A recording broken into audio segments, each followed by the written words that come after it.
Which of these characters do you think can compete in the NFL?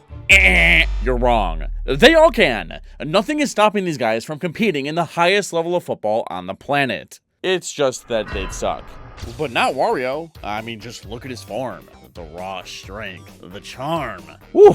Now that's a man's man. But, hold on. That shoulder tackle, is that a legal move? Like, can Wario do that? I mean, I know this guy can play in the NFL, but how would he perform? Would his signature move get his team constant penalties? Or would he be an unstoppable force that puts Derrick Henry out of a job? Wait, hold on. He still plays in the NFL, right? Some of Wario's feats of strength can reach stupid, absurd levels, like slamming the ground so hard that the environment around him shakes, or punching and throwing around enemies like they're paper. Imagine Wario bull rushing the quarterback and plowing through an entire O-line, or charging into an entire defense but still coming through on the other side for an easy touchdown. Well, today we're going to determine whether or not his signature move is legal, its strength, and pick out the positions at which Wario would succeed at, because this hunk of meat would suck ass when given the wrong role. Before we start measuring just how strong Wario Shoulder Bash is, we first need to determine whether or not this is a legal move in the NFL. Like, if you're going to Batista bomb someone on the field, wow, really fucking sick. Clearly that's not allowed because you'll destroy someone's back.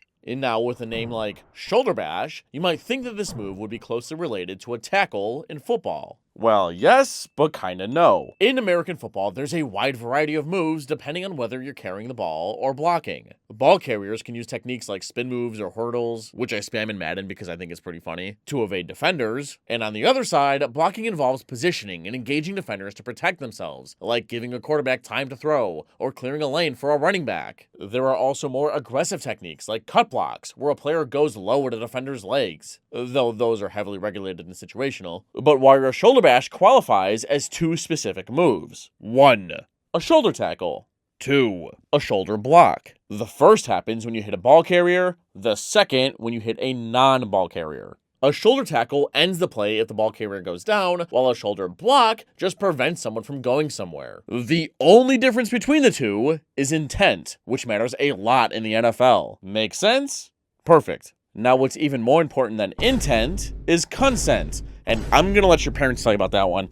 I need to tell you guys what qualifies as a shoulder tackle because that's where intent becomes important. There can be no helmet-to-helmet contact, no launching yourself, no hitting a QB below the knee or in the head or neck, and 0 contact to the head or neck of a defensive player. Then in a shoulder block, you can't blindside anyone with forceful contact, no blocks in the back, and no crackback, peel back, or low blocks. What's with all these rules, goddammit? When did the league get all sissy lock? I want to see them rip their heads off! Grandpa, science has proven to us that pro football players retire with lists of health issues. Some report arthritis in their 30s and 40s, heart health or brain damage, leading to shorter life expectancies. I mean, do you even see what you're watching? This sport is really dangerous. So the NFL is trying to do everything in its power to protect the vital parts of your body while still making the sport extremely fun to watch. Okay, by now, we should all be football move experts. Our next step is to take Wario Shoulder Bash and all 15 Wario titles and determine whether or not this move would get his team a penalty. His signature move first debuted in Wario Land Super Mario Land 3. Yeah, that name makes sense, totally. And that's a perfectly legal move! He lowers his body slightly, leads with the shoulder, feet are firmly on the ground, and he keeps his head up. Then in his next 4 titles, Virtual Boy Wario Land and Wario Land 2, 3, and 4, this man keeps the same form. Even in Smash Bros. Brawl. Sure, he's greedy and a bit on the larger side, but if Wario's one thing, it is consistent. Because in Wario World and Wario Land Shake It, his shoulder bash remains the same. You get the point. This move is legal, even in his WarioWare titles. Now, while most of his moveset is definitely illegal, his shoulder bash ain't. But as I was watching all this gameplay, I started to notice a lot of other attributes that would make for a prime-time football player. Like, that boy can move. I'll talk about those later, but now it's time to measure the actual strength of Wario's shoulder bash. But before we can figure out whether or not Wario can plow his way down the field for a touchdown and knock a running back flat on his ass, we need to find out his height and weight, which is required to find out how hard he's hitting these players. And now I know MatPat's done a few theories regarding the height and weight of all the characters in the Nintendo universe, but I haven't caught up on game theory in a while, and those could be outdated, so I'm going to do my own research. So here, we're just going to use Nintendo's canon height for Mario at 5'1", and this is confirmed in Mario Odyssey through the meter tracker in the Luigi's Balloon World DLC. This is his canonical canonical? His canon height. But unfortunately for us, Wario isn't in that game. So we're just gonna have to use estimates from other games where they are together. Usually, he's about 10 to 50% taller, giving us a measurement of anywhere between 5'7" or 9 inches. Let's meet in the middle at 5'8", which means me at 5'7 3/4 is shorter or almost as tall as Wario. Okay, fuck. But before we go any further, we're going to run with Wario Land Shake It for all future measurements, as is his most recent title, and 2, the character model is pretty detailed. Wario is built pretty much the same across all of his titles, but from Shake It, we should be able to get the most accurate statistics. Now, with that height of 1.72 meters to be exact, we're going to need his weight so we can compare him to other NFL players of similar build. And doing that's pretty easy. Just open up Wario World's manual, and it's right there. This guy's a whopping 308 pounds. He claims it's all from his clothes, but come on. Unless you're wearing a shirt, overalls, gloves, and a hat made of titanium, then Wario is full of it. Like, really full. But now that we have Wario's dimensions, we can start pinpointing some real-life players and start predicting which positions Wario would be good at. And there are plenty of NFL players with similar builds to this garlic-loving freak. My favorite is Mike Tolbert. He was a Pro Bowl fullback who was a part of the 2015 Carolina Panthers that went 15-1 on the season, reaching Super Bowl 50. He was widely regarded as the best lead blocker of the early to mid-2010s and the most powerful short yardage runners of his era. He has the nickname the Toldozer for a reason. I mean, look! Don't his celebrations give off Wario stink? And he's built just like him. But does Tolbert hit as hard? Well, next, we have to determine Wario Shoulder Bash's speed. We can do this by measuring how far Wario travels in a certain amount of frames and then dividing distance by time. But to measure distance, we gotta start counting pixels. From the top of his hat to the bottom of his soles, Wario's 192 pixels. That gives us the conversion that 192 pixels equals 172.72 centimeters. Also, something to note is that in order for him to perform his shoulder bash in this game, Wario doesn't need to be moving. So with this starting and end frame, based on the most green pixel in front of his shoe, he's traveled 439.9 centimeters in dash. Now, let's talk frames. It took 35 frames for Mario to get from start to finish, or 0.58 seconds. His speed based on that is 754 centimeters per second, meaning that Wario is charging with his shoulder bashing at an otherworldly 8.247 yards per second. That's almost 17 miles an hour, the average ground speed of the machines in Kirby Air Riders. Wario can complete a 10-yard split in about 1.21 seconds. That is nuts! The fastest time ever recorded came from Chris CJ2K Johnson, who ran a 1.4 10-yard split back in 2008. Now keep in mind, it's Wario's acceleration that makes him insane. And in Shake It, this is the fastest he moves on his own. Meaning that if Wario has to run against any linebackers, wide receivers, or running backs who average anywhere between 17 to 23 miles an hour, he's cooked. But just because he can't defend long ball Hail Marys, that doesn't make our big-butted friend useless. It just limits the spots that he can play. We'll talk about positions later, so remember this, because we still need to calculate how much force Wario is exerting in his shoulder bash. And now calculating this won't be easy because we don't have anything reliable to measure his strength off of. We don't know how much enemies weigh, and it seems like every box this guy breaks are made out of rice cakes. So in order to find the force of Wario's shoulder bash, we're gonna have to measure the bounce back he experiences after Wario collides into something. According to Newton's third law, for every action, there is an equal and opposite reaction. Like when a rocket launches, it expels hot exhaust gases downward at high speed. In response, those gases push back on the rocket with an equal force in the opposite direction, propelling the rocket upward. So if I can calculate how much force something is exerting back onto Wario after he hits it, then we'll have our answer. To find it, we're going to have to use the average force version of the impulse momentum theorem. So by counting pixels of right before Wario hits the chest, when the collision occurs, and the rebound that occurs because of it, we get that he moved 3 pixels horizontally and 10 vertically. Then by applying the Pythagorean theorem, we get an instant change of 10.44 pixels. Then with a time of 1 frame and knowing how much a pixel is in game, the instant velocity of his speed went to roughly 6.16 yards per second. Now, we have the ingredients needed to calculate his force. Plug them in and we get a force of 121,041 newtons. That is the equivalent, or potentially worse, than a car crash. Man, what are they putting in these chests? Your mom? That is insane! That shoulder bash can kill someone! If you tank this hit head on, you're at a massive risk of broken ribs, collapsed lungs, major organ damage, or you can die if you tank it on your unprotected head!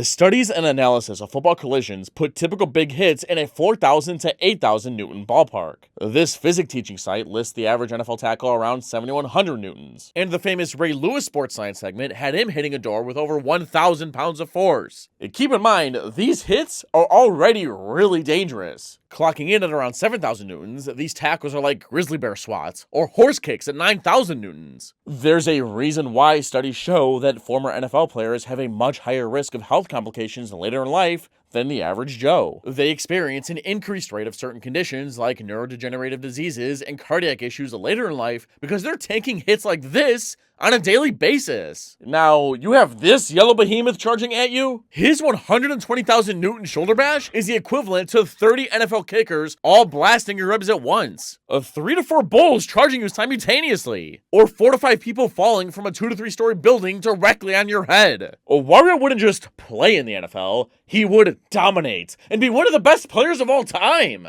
But what if I told you that despite this cartoonishly strong shoulder bash, that Wario sucks at every position in football, except one? Wario's strong, but not fast. What does that mean in football? Well, like I said before, running backs, wide receivers, and defensive backs' top speeds are in the range of 19 to 21 miles an hour, meaning Wario can't receive or defend the long ball, otherwise he's going to give up a lot of yards or get smothered on every play. But Tito, he has god-tier acceleration. He does, Jimmy. Wow, you watched the first half of the video. And since you guys also made it this far in the video, subscribe. I have a ton of different goofy breakdowns coming, and if you want to see them, you need to hit that button. Back to Wario. Acceleration does not equal separation. The best players at these skill positions need these 3 core athletic traits: long speed, stride length, and agility. The first, Wario doesn't have. He would get torched not being able to keep up at 16.9 miles an hour. Stride length, look at his cute little leggies. Yeah, no. You need long legs to cover the field more efficiently. Bigger strides means more ground covered at less metabolic cost. Now, agility is hard to judge because he moves really well in some games, but is slow as shit in others. But keep in mind, just because Wario looks agile in games like Wario World, that doesn't automatically mean he's quick in a football meaningful way. Sure, he changes directions instantly, turns sharp, and moves side to side smoothly, but this is gameplay smoothing,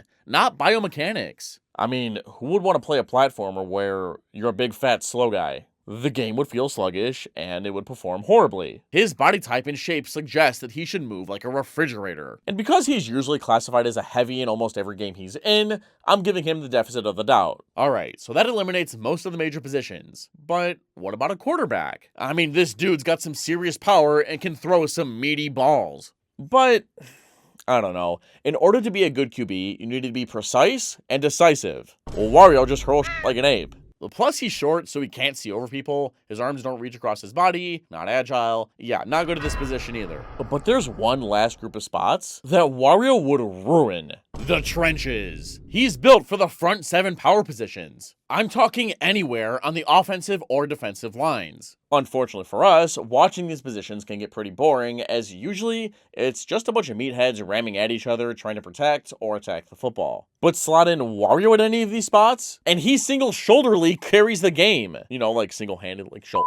But he wouldn't be as great as you think, even with a 120,000 Newton strong shoulder bash. The O and D lines win by punching first, locking out arms, and controlling the opponent's chest. Line play is not about just running into each other, it's more like sumo wrestling, meaning that arm length determines who gets inside leverage first. And at 5'8", Wario has short arms. He wouldn't be initiating, but instead reacting. He wouldn't have time to get a shoulder bash off. Look at how close these players start to each other. The contact happens in about 0.3 seconds. Even with a 0-second windup time, which is impossible, Wario needs square contact. And on the line, players take half a man, angle their bodies, slip shoulders and not chests. Also, hands beat shoulders in line play, meaning that linemen win every time with hand placement, foot position, and if Wario leads with a shoulder, he gives up hand control, or defender swims or rips immediately. This shoulder bash could be as strong as you want, but if everybody is going to swim arm over you, then it's useless. Pile on his low agility and top speed, a lot of players can bypass this incredibly powerful shoulder bash altogether. Don't go through the wall, go around it. So, is that it? Wario's just bad at football? and his shoulder bash that literally hits like a car is dumb? Well, there's one position that fits Wario's build so well that if he were to play it, it would destroy the NFL. Fullback! But why? Well, their job is to line up behind the running back or next to the QB and destroy the first defender in the hole and create space. Think of this position like as a battering ram that the ball carrier can use as protection in order to ensure yards. And when that battering ram is a shoulder bash that exerts the same amount of force as a car crash, that's a guaranteed 3 to 5 yards every down. But that's not all. There's still 3 big reasons. Firstly, short yardage running. Because your fullback should be a big bowling ball, he's going to be really useful when your team needs a single yard to secure a first down, or someone to punch it into the goal line. Their job in these situations is to quite literally charge headfirst into the defense and hope for a yard or 2. But when you have a shoulder bash that's the equivalent of hitting someone with 2 full-size pickup trucks, that's not a problem. Especially with a low pad level and high mass, no one is stopping this man. A 5'8 player naturally carries their center of mass lower, and whoever gets underneath controls the hit. Plus, most defensive players are 6'1 and up, meaning that they have to come down to Wario's height. And not only that, but Wario's harder to track among the tall trees. That's why guys built like Wario feel like they come out of nowhere, and why tackles slide off instead of stopping momentum. Secondly, Wario is an amazing pass protector. Fullbacks are meant to be Swiss Army knives and help their team wherever they're needed. Does your running back need help finding a gap? Go make him one! Or is a defensive tackle about to get by your buddy? Well, go double team him. You can even chip block an edge before leaking out for a pass. Thirdly, fullbacks can sometimes catch quick passes in a flat, turn upfield for 3 to 6 yards, and force one defender to tackle them. I mean, Wario can handle short catches, bulldoze one tackle at least, and stay balanced after contact. Just like Mike Tolbert, Wario can be a low-built and wide-bruising fullback that's a devastating lead blocker with his shoulder bash. He's great for short yardage and is impossible to tackle. I mean, come on. Isn't this guy basically Wario, but just a little darker? And now the real question is whether or not Kirby Air Rider's machines are street legal. If the answer will surprise you, click this video and find out.